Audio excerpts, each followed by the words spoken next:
प्रिय विद्यार्थियों, हम लोग मानव संबंध उपागम के बारे में पढ़ रहे थे। आज हम एल्टन मायो जो हैं, जॉर्ज एल्टन मायो, जो मानव संबंध उपागम के जनक माने जाते हैं, उनका क्या योगदान है उसके बारे में पढ़ेंगे। तो उसमें सबसे महत्वपूर्ण जो है उनके द्वारा किया गया हॉथॉर्न प्रयोग जो है वो बड़ा ही महत्वपूर्ण है। तो हॉथॉर्न प्रयोग जो हैं वो क्या है, संयुक्त राज्य अमेरिका की वेस्टर्न इलेक्ट्रिक कंपनी जो है वो शिकागो शहर में थी, और उसके शिकागो शहर में के पास में क्या है, एक हॉथॉर्न नामक स्थान था, और वहाँ पे क्या एक बहुत बड़ा प्लांट था। यानी हॉथॉर्न शिकागो शहर में एक जगह है और वहाँ पर क्या है, वेस्टर्न इलेक्ट्रिक कंपनी में क्या है ये प्रयोग किए गए थे। तो जगह के नाम पर क्या है, ये हॉथॉर्न प्रयोग कहलाते हैं। ऑस्ट्रेलिया के जॉर्ज एल्टन मेयो तथा अमेरिका के रॉथलिसबर्गर हॉथॉर्न प्रयोगों से जुड़े हुए प्रमुख शोधकर्ता थे, और इन प्रयोगों का जो विस्तृत विवरण है वो रॉथलिसबर्गर और विलियम जे डिक्सन जो है उन्होंने एक किताब लिखी थी, मैनेजमेंट एट द वर्कर, उसमें क्या है उपलब्ध है। तो ये जो हॉथॉर्न में प्रयोग हुए, वहाँ 3 जो प्रयोग हैं वो प्रमुख हैं आपके, तो उनके बारे में हम देखते हैं। पहला जो प्रयोग है वो कहलाता है महान प्रकाश व्यवस्था प्रयोग, द ग्रेट इल्यूमिनेशन एक्सपेरिमेंट। तो ये क्या था इसके बारे में हम देख लेते हैं। तो सबसे पहले तो क्या है, ये 1924 से 1927 के बीच में हुआ था, और ये जो प्रयोग है राष्ट्रीय विज्ञान अकादमी की राष्ट्रीय शोध परिषद तथा हॉथॉर्न फैक्ट्री के निरीक्षक जॉर्ज पेनॉक तथा अन्य साथियों के द्वारा शुरू किए गए थे। इस प्रयोग के अंतर्गत क्या किया गया था कि 6 लड़कियों के क्या है 2 समूह बना लिए थे। दोनों समूहों के पास एक जैसा कार्य था, यानी 6 लड़कियों के 2 ग्रुप हो गए और दोनों के पास क्या एक जैसे काम थे।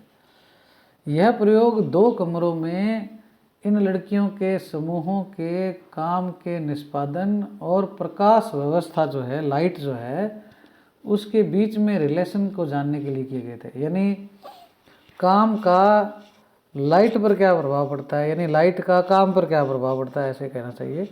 यानी ज़्यादा लाइट होगी तो ज़्यादा काम होगा, या कम लाइट होगी तो कम काम होगा, जो भी चीज़ है। तो प्रकाश व्यवस्था जो है उसका क्या है, कार्य पर क्या प्रभाव पड़ता है, इसको देखने के लिए प्रयोग किया गया था।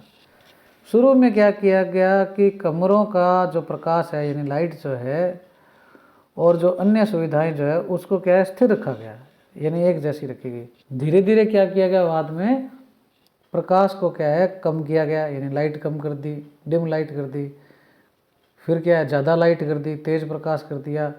तो उसमें देखा गया कि उससे क्या है उत्पादन पर क्या प्रभाव पड़ता है।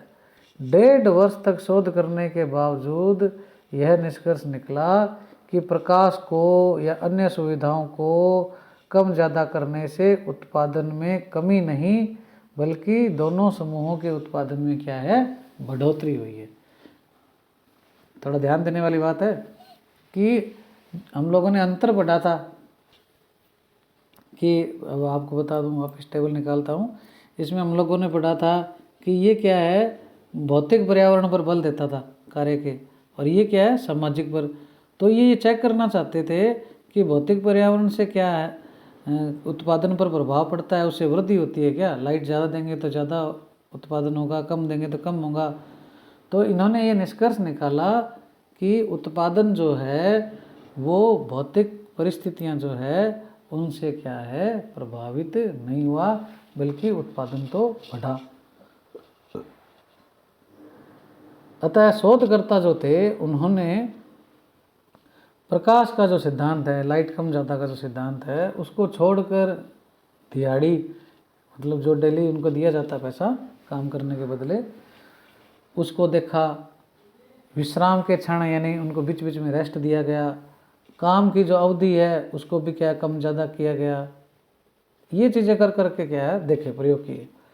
इसके बाद समूह प्रोत्साहन योजना के स्थान पर प्रति व्यक्ति दर योजना क्या है शुरू की। यानी पूरा ग्रुप यदि काम को ज़्यादा करेगा तो पूरे ग्रुप को किया जाएगा, ठीक है ना।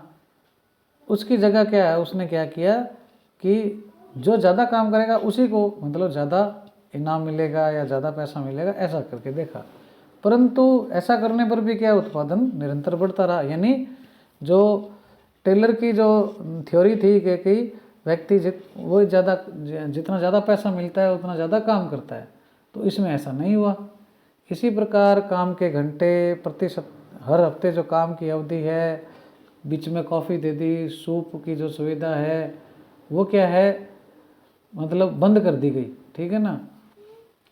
और केवल यही देखा गया कि ज़्यादा काम कराओ और ज़्यादा पैसा मिले, ऐसी चीज़ को देखने का प्रयास किया गया। लेकिन परंतु ये हुआ बाद में कि आश्चर्यजनक रूप से केवल कुछ ही दिन उत्पादन गिरा, लेकिन शीघ्र क्या है उत्पादन क्या है बाद में बढ़ता ही गया। इतना उत्पादन तो पहले कभी नहीं रहा था। स्पष्ट है कि प्रकाश प्रोत्साहन जो एकल प्रोत्साहन योजना है, विश्राम के जो क्षण हैं, वो क्या है उत्पादकता से डायरेक्ट जुड़े हुए नहीं थे। 1927 में न्यूयॉर्क के हार्वर्ड क्लब में जॉर्ज पेनॉक जो हैं, जो इसको कर रहे थे प्रयोग को, उनकी मुलाकात क्या है एल्टन मेयो से हुई।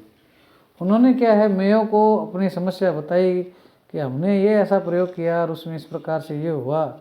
तो उन्होंने कहा कि आप अच्छे मनोवैज्ञानिक हैं, तो आप क्या है हमारे हथौर में आइए और इसको क्या है देखिए थोड़ा। इन प्रयोगों में मेयो को George Pennock, William J Dixon, Harold Wright, ये सब क्या कंपनी के अधिकारी थे। और शैक्षणिक क्षेत्र जो है उसमें north white head, W Lloyd, Warner, Henderson, ये सब जो हैं इन्होंने फ्रिट्ज जो जूल रोथलिसबर्ग जो हैं उनका क्या है सहयोग मिला इसमें। शोध के परिणामों को देखकर मेयो ने निष्कर्ष निकाला कि संभवतः जो श्रमिक हैं, लड़कियां जो 6 ग्रुप थे, उनकी प्रवृत्ति जो है उनके व्यवहार के लिए उत्तरदायी है, तथा इन श्रमिकों ने मिलकर क्या है अपना एक समाज बना लिया है। श्रमिकों ने अपने ऊपर हो रहे प्रयोगों के कारण योजना में भागीदारी की दर भी बढ़ा दी होगी। उनको पता चल गया कि हमारे ऊपर प्रैक्टिकल हो रहा है, तो इसलिए क्या है उन्होंने ज़्यादा इंटरेस्ट लेना शुरू कर दिया। अच्छा, फिर उनको क्या है ग्रुप बना दिया था, तो ग्रुप बनने से क्या उनके बीच में क्या है मानवीय संबंध बन गए थे।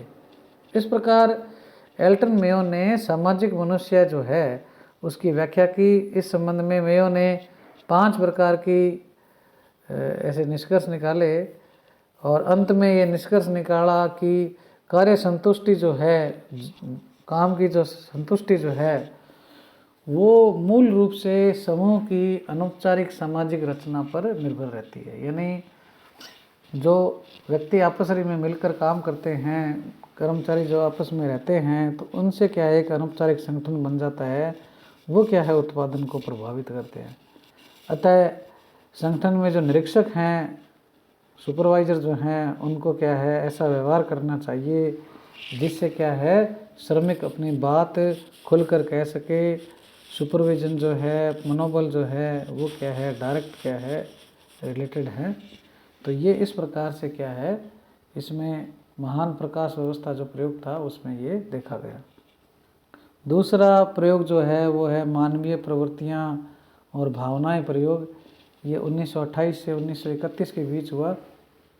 इसमें क्या किया गया, हॉथॉर्न जो प्लांट था उसके 25,000 कर्मचारियों में से 21,126 जो कर्मचारी हैं, श्रमिक जो है, उनका क्या है इंटरव्यू लिया गया। और इंटरव्यू के लिए क्या किया गया, एक प्रश्नावली बनाई, वो उनसे क्या भरवाई गई। और जो ये हार्वर्ड का अध्ययन दल है उसने भी क्या है इस शोध में मानवीय व्यवहार और भावनाओं को क्या है जानने का प्रयास किया।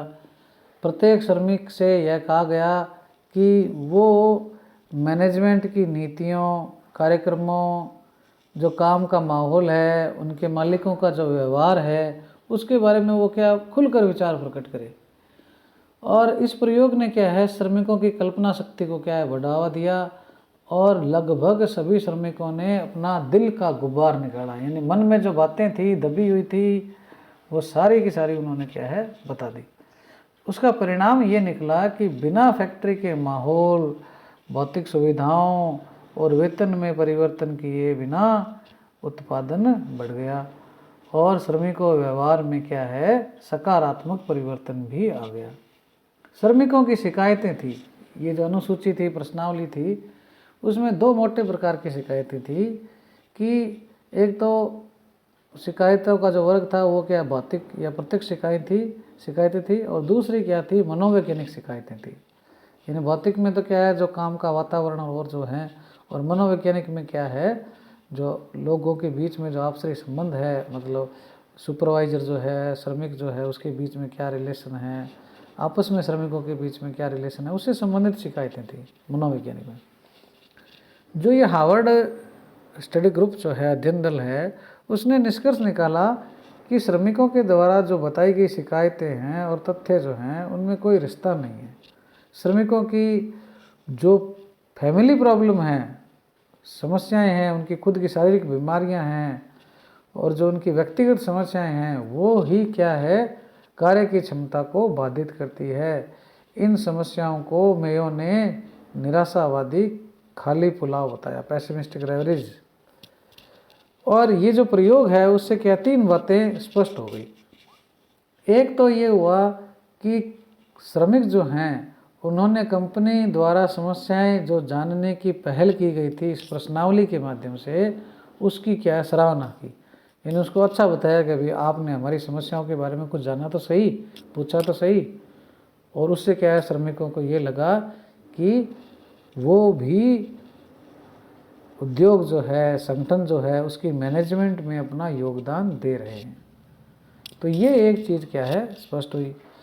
दूसरी बात ये पता चली कि सुपरवाइजर जो है उसके व्यवहार में भी क्या है परिवर्तन हुआ, क्योंकि उनको लगा कि उनकी कार्यप्रणाली पर क्या है शोध दल की नज़र है। तो वो भी क्या है अपने आप को क्या है थोड़ा सा इस प्रकार से व्यक्त करते थे और श्रमिकों से क्या है मोटिवेट करते थे कि वो अपनी बात को क्या है खुलकर सुपरवाइजर को कह सके। तीसरी चीज़ ये भी रही कि इससे क्या हुआ, श्रमिकों में अपने साथियों को बेहतर ढंग से समझने की जो सोच है वो उत्पन्न हुई और व्यवहार के क्या है नए तरीके सीखे गए। तो ये दूसरा प्रयोग था मानवीय प्रवृत्तियाँ और भावनाएं। इसके बाद में हम ये तीसरा प्रयोग और पढ़ते हैं, फिर इसका हम क्या है निष्कर्ष निकालेंगे कि क्या रिजल्ट रहा, वो एग्जाइम हम अगले देखेंगे। अब तीसरा प्रयोग हम देख लेते हैं, सामाजिक संगठन प्रयोग या बैंक वायरिंग प्रयोग भी कहते हैं। ये 1931 से 1932 के बीच में हुआ। ये जो प्रयोग है जॉर्ज अल्टन मेयो के द्वारा हॉथॉर्न संयंत्र में ही किया गया और ये अंतिम प्रयोग था और ये समूह के व्यवहार के विश्लेषण पर आधारित था। और ये जो अध्ययन दल है उसने अवलोकन के द्वारा समूह के व्यवहार को क्या है जांचा था। श्रमिकों का जो चयन है 3 ऐसे समूह में से किया गया था जो एक दूसरे से कार्य के आधार पर क्या है जुड़े हुए थे। ये जो काम है जैसे धातु को शोल्डर लगाना, ये क्या है कोई फैक्ट्री थी वेस्टर्न इलेक्ट्रिक कंपनी, बिजली के तार वार बनाना इस प्रकार से इन चीज़ों की थी। तो काम जो है एक दूसरे से जुड़े हुए थे। वो काम क्या थे, जैसे धातु को शोल्डर लगाना, बेल्डिंग वाला जो काम होता है ना, टांका लगाने वाला, उसको शोल्डर बोलते हैं। टर्मिनल लगाना, तार लगाना, तो ये 3 काम जो थे ये क्या जुड़े हुए थे एक दूसरे से। तो इनके ही लोगों को क्या है 3 समूह में लिया गया। ये जो श्रमिक है उनको क्या है वेतन समूह प्रोत्साहन योजना, यानी पूरा ग्रुप जो है काम अच्छा करेगा तो पूरे ग्रुप को ही किया जाएगा। यानी ग्रुप में मान लो 5 मेंबर है, एक बात है, तो उसमें 2 बढ़िया काम कर रहे हैं, 3 नहीं कर रहे, तो ग्रुप पूरा ही लाभान्वित होता है उसमें। तो समूह प्रोत्साहन योजना भी क्या उसमें की गई थी चालू। और प्रयोग के दौरान यह पाया गया कि समूह ने उत्पादन का अपना एक मानक निश्चित कर लिया था जो प्रबंध द्वारा निर्धारित मानक से क्या है बहुत कम था। यानी मैनेजमेंट ने तो ये कहा था कि आप इतना उत्पादन करोगे तो आपको ज़्यादा इंसेंटिव या प्रोत्साहन मिलेगा। तो उन्होंने जो संगठन ने जो या उद्योग ने जो भी एक तय किया मानक इतना करना है, तो उससे क्या है, उन्होंने कम ही किया था, टारगेट बना लिया था आपस में मिलकर। समूह अपने किसी भी सदस्य को उत्पादन घटाने या बढ़ाने की अनुमति नहीं देता था। यानी समूह ने तो अपना एक मानक तय कर लिया था, और जो उद्योग या संगठन, जो फैक्ट्री है, उसने अपना एक मानक अलग बनाया था। तो समूह के द्वारा जो मानक बनाया हुआ था, उस मानक से क्या है, समूह के सदस्यों को न तो ज़्यादा उत्पादन कर सकते थे, ना ही कम कर सकते थे। लेकिन समूह जो था, उसमें जो श्रमिक था, वो सक्षम जरूर था उत्पादन करने में, लेकिन उत्पादन दर को स्थिर बनाए रखने के लिए पूर्ण क्षमता से कार्य नहीं करना था। ये तय कर लिया था ग्रुप ने अपने आप में। समूह में बहुत ज़्यादा एकता थी। समूह ने क्या है, नियम बना लिए थे। उन्होंने मतलब ऐसे कह दिया था, जो संगठन में, समूह में जो है व्यक्ति, वो बहुत ज़्यादा काम नहीं करेगा, यदि वो करता है तो वो क्या है, रेट बस्टर कहलाएगा, सेखीखोर। और बहुत काम कम भी नहीं करेगा, अगर वो ऐसा करता है तो वो कामचोर या धोखेबाज कहलाएगा। तो ये इन्होंने क्या है, संगठन में इस प्रकार से क्या है, श्रेणियाँ बना दी थी। और ये भी तय किया कि कोई भी जो समूह का मेंबर है, अपने साथियों की चुगली क्या सुपरवाइजर को नहीं करेगा, और यदि वो करता है तो वो भेदिया कहलाएगा। एक और मानक तय कर दिया था कि किसी भी को भी साथियों से सामाजिक दूरी नहीं बनानी है, यानी साथ में रहना है, ऐसे नहीं है कि आप अलग अलग रहना शुरू कर दे और इस प्रकार से व्यवहार कर दे जैसे कोई ऑफिस का आदमी हो, नियमों से ज़्यादा बंधा रहे। यदि कोई निरीक्षक भी है समूह के अंदर शामिल, तो वो भी क्या है, निरीक्षक जैसा व्यवहार नहीं करेगा। तो इस प्रकार से क्या है, इन्होंने ऐसे नियम बना लिए थे समूह ने। मेयो और हावर्ड अध्ययन ने निष्कर्ष निकाला कि समूह के जो व्यवहार का मैनेजमेंट की सामान्य आर्थिक परिस्थितियों से कोई लेना देना नहीं था। श्रमिकों का मानना था कि विशेषज्ञता तथा कुशलता का जो तर्क है और मानवीय और जो सामूहिक गतिविधियां जो हैं, वो एक दूसरे को क्या है, बाधित करती हैं। तो इस प्रकार से क्या है, ऑथॉर्न प्रयोग जो हैं वो इस तरीके से क्या है करे गए, इसके बारे में हम लोगों ने पढ़ा। अब उसके बाद में हम क्या है, ऑथॉर्न प्रयोगों के क्या परिणाम रहे, क्या निष्कर्ष रहे, इसके बारे में पढ़ेंगे। फिर उसके बाद में जो प्रशासनिक संगठन है, उन पर ऑथॉर्न प्रयोगों का क्या प्रभाव पड़ा, ये भी हम बाद में देखेंगे।